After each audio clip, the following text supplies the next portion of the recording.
Halo guys, Assalamualaikum warahmatullahi wabarakatuh. Kembali lagi ke channelku Alban Ilfat Aridewa. Nah, pada kesempatan kali ini aku akan membahas mengenai alih fungsi lahan pertanian Kabupaten Jember dengan mata kuliah Perencanaan Pertanian Industrial. Nah, kenalin nih, aku adalah salah satu mahasiswa Prodi Perencanaan Wilayah Kota.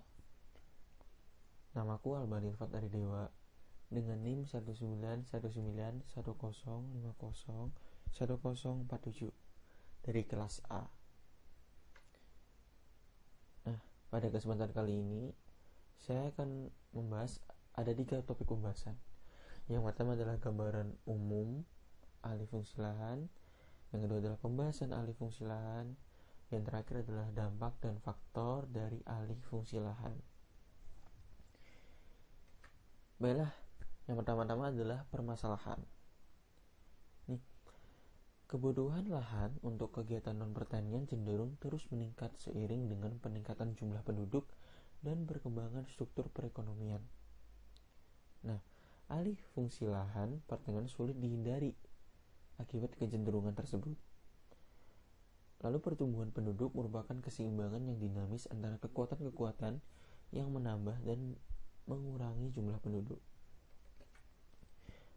Lalu, kasus alih fungsi lahan sawah ke penggunaan lahan non-pertanian dalam pelaksanaan pembangunan yang terjadi di Kabupaten Jember menunjukkan masih lemahnya pelaksanaan peraturan perundang-undangan tentang pertanahan dan masih belum adanya sinkronisasi dalam pembuatan kebijaksanaan yang berkaitan dengan tanah antara instansi yang terkait.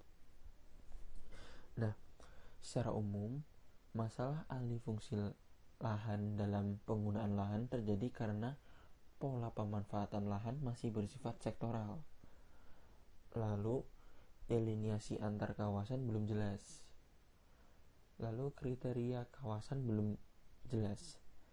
Dan terakhir adalah koordinasi pemanfaatannya masih lemah. Nah, alih fungsi ini mengakibatkan hilangnya produksi pertanian dan nilainya, pendapatan usaha tani dan kesempatan kerja pada usaha tani.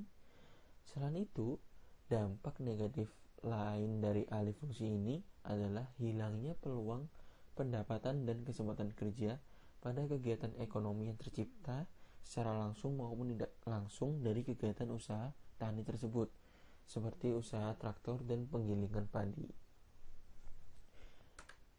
Next, di pembahasan kali ini ruang lingkupnya adalah Kabupaten Jember. Nah, misal perkembangan total produksi tanaman padi di Kabupaten Jember tahun 2007 hingga 2012, penurunan jumlah luasan areal panen tanaman padi juga mempengaruhi jumlah produksi yang dihasilkan. Nah, sejumlah kecamatan yang mengalami penurunan luas areal lahan panen secara signifikan mengalami penurunan produksi padi secara signifikan pula. Nah, salah satu dari beberapa kecamatan adalah Kecamatan Kaliwates, yang merupakan salah satu wilayah di Kabupaten Jember yang merupakan kawasan urban fringe dan kini menjadi pusat pertumbuhan ekonomi non-pertanian yang mengalami defisit produksi sebesar 104.970 kuintal. Yang pada tahun sebelumnya, yaitu tahun 2009, mampu memproduksi sebesar 188.350 kuintal, dan pada tahun 2010 hanya mampu menghasilkan sebesar 83.380 kuintal saja. Nah, dengan jarak 1 tahun ini telah berkurang 104.970 kuintal. Baiklah, kita akan memasuki pembahasan. Nah, terkait dengan alih fungsi lahan di Kabupaten Jember, secara keseluruhan dapat diketahui pada tabel di bawah ini bahwa lahan persawahan selama tahun 2005 hingga tahun 2013 mengalami penurunan luasan rata-rata areal lahan per tahunnya sebesar 81,86 hektar. Nah, Dapat diketahui juga bahwa perkembangan penggunaan lahan untuk kebutuhan lain mengalami peningkatan yang cukup signifikan, terutama seperti kebutuhan yang lahan perumahan nih 72,9 hektar per tahun. Lalu ada fasilitas dan jasa sebesar 12,1 hektar per tahun. Lalu terakhir adalah industri sebesar 4,46 hektar per tahun. Nah, dengan kondisi demikian, maka dapat dinyatakan bahwa untuk alih fungsi lahan pertanian atau persawahan menunjukkan kecenderungan yang menurun, sedangkan untuk lahan lainnya berkecenderungan mengalami peningkatan yang signifikan, terutama untuk lahan perumahan. Lalu kita lihat pada tabel di samping ini. Yang nomor 1 adalah perumahan. Rata-rata ini penggunaannya adalah 72,9 hektar. Lalu industri 4,46 hektar. Lalu ada fasilitas dan jasa sebesar 12,1 hektar. Lalu persawahan mengalami pengurangan 81,86 hektar per tahunnya. Lalu ada tanah kering 681 hektar. Perkebunan 688 hektar. Tanah tidak diurus ini mengalami penurunan yaitu 0,13 hektar. Pertambangan mengalami peningkatan 62,5 hektar dan lain-lain sebesar 2,28 hektar. Nah, terjadinya alih fungsi lahan pertanian ke non pertanian di Kabupaten Jember tentunya akan membawa dampak terhadap ketersediaan padi yang dihasilkan dari wilayah Kabupaten Jember. Nah, seperti diketahui bahwa Kabupaten Jember adalah penghasil padi atau penyuplai padi terbesar di Jawa Timur. Meskipun secara statistik ditunjukkan bahwa produksi padi di Kabupaten Jember tidak mengakibatkan terjadinya penurunan produksi, namun berdasarkan data terkait seperti data yang disampaikan tabel ini, dengan perubahan penggunaan lahan terjadi alih fungsi lahan, maka diasumsikan berakibat terhadap penurunan produksi tanaman pangan. Next. Selanjutnya kita lihat pada tabel ini, yaitu tabel perkembangan luas areal sawah menurut instansi di Kabupaten Jember tahun 2006 hingga tahun 2013. Pada tahun 2006, menurut data PBS, ini luas areal sawahnya itu sebesar 140,186 hektar. Lalu pada tahun 2007 sebesar 141,66 hektar, mengalami peningkatan dari pada tahun sebelumnya. Lalu pada tahun 2008 sebesar 143.597 hektar. Lalu pada tahun 2009 sebesar 154.438 hektar. Pada tahun 2010 sebesar 153.696 hektar. Dan pada tahun 2011 sebesar 155.126 hektar. Pada tahun 2012 sebesar 162.618 hektar. Dan pada tahun 2013 sebesar 158.568 hektar. Nah, pada tahun 2012 ke tahun 2013 ini mengalami penurunan luas areal sawah. Lalu laju pertumbuhannya juga mengalami pengurangan. Seperti dapat kita lihat pada tahun 2012 ke 2013 lajunya berkurang sebesar 2,49. Next, kita lihat pada tabel perkembangan produksi padi sebagai dampak alih fungsi lahan pertanian di Kabupaten Jember tahun 2006 hingga tahun 2013. Pada tahun 2006, luas hektar persawahan ini sebesar 117 hektar dan kehilangan padi 6.590,8 kuintal. Lalu pada tahun 2007 luas hektarnya 52,79 hektar. Ini kehilangan padinya sebesar 2.962 kuintal.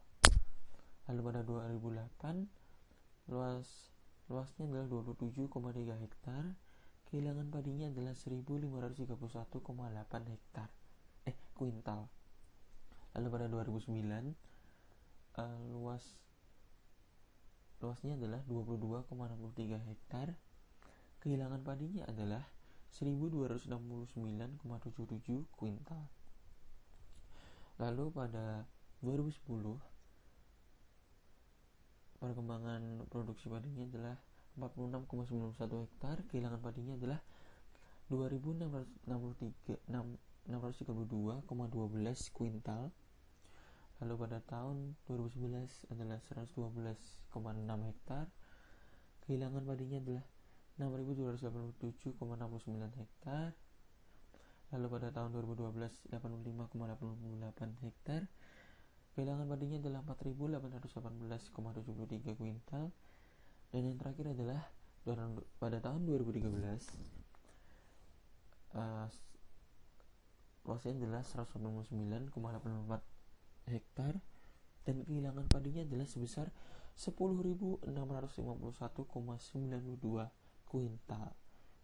Jadi rata-rata kehilangan padinya dari tahun 2006 sampai 2013 ini adalah 4.593,9 kuintal. Nah, dengan asumsi tabel di atas dari dua tabel di atas, diketahui bahwa perubahan penggunaan lahan berakibat terhadap terjadinya penurunan produksi. Maka dapat diketahui bahwa perubahan alih fungsi lahan pertanian di Kabupaten Jember dapat mengakibatkan terjadinya penurunan produksi pada rata-rata sebesar 4.593,9 kuintal per hektar. Nih, berdasarkan produktivitas rata-rata sebesar 56,11 kuintal per hektar. Demikian juga dengan laju perkembangan produksi padi rata-rata per tahun diperkirakan mengalami penurunan rata-rata per tahun sebesar 31,92%. Nah, setelah kita mengetahui permasalahan tersebut, selanjutnya adalah analisis alih fungsi lahan. Yang pertama adalah lahan persawahan di Kabupaten Jember selama tahun 2005 hingga tahun 2013 mengalami penurunan luasan rata-rata area lahan per tahun sebesar 81,86 hektar per tahun. Sedangkan kebutuhan untuk lahan perumahan, fasilitas dan jasa, lalu ada industri meningkat sebesar 72,9 hektar per tahun, 12,10 hektar per tahun, dan 4,46 hektar per tahun. Lalu yang kedua adalah terjadinya alih fungsi lahan pertanian di Kabupaten Jember selama periode tahun 2006 hingga 2013 menyebabkan terjadinya pengurangan produksi beras sebesar 4.593,9 kuintal dengan laju pengurangan produksi sebesar 31,92%. Nah, dampak alih fungsi lahan nih. Alih fungsi lahan dapat berdampak negatif terhadap ketersediaan pangan penduduk. Nah, terjadinya alih fungsi lahan menyebabkan timbulnya potensi kehilangan hasil produksi padi dan beras yang dapat dicapai. Alih fungsi lahan yang tidak dapat dikendalikan dengan baik dapat mengancam ketahanan pangan penduduk. Nah, ketahanan pangan penduduk dapat tetap terjaga selama ketersediaan pangan penduduk dapat terpenuhi dengan baik. Hal ini dapat dicapai dengan cara menambah atau mempertahankan luas lahan sawah, meningkatkan produktivitas lahan, dan mengurangi tingkat konsumsi pangan penduduk.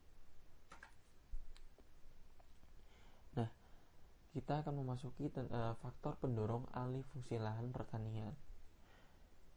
Apa aja sih? Nah, yang aku dapat rangkum dari jurnal ini ada 4. Yang pertama adalah kepadatan penduduk di pedesaan yang mempunyai agroekosistem dominan sawah. Pada umumnya jauh lebih tinggi dibandingkan agroekosistem lahan kering, sehingga tekanan penduduk atas lahan juga lebih tinggi.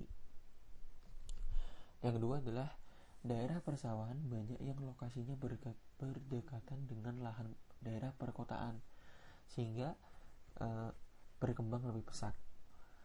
Lalu yang ketiga adalah akibat pola pembangunan di masa sebelumnya, infrastruktur wilayah persawahan pada umumnya lebih baik daripada wilayah lahan kering. Lalu yang terakhir adalah pembangunan prasarana dan sarana permukiman, kawasan industri, dan sebagainya cenderung berlangsung cepat di wilayah bertopografi datar, di mana pada wilayah dengan topografi seperti itu ekosistem pertaniannya dominan areal persawahan. Sekian presentasi dari saya. Jika ada salah kata mohon dimaafkan. Wassalamualaikum warahmatullahi wabarakatuh. Terima kasih.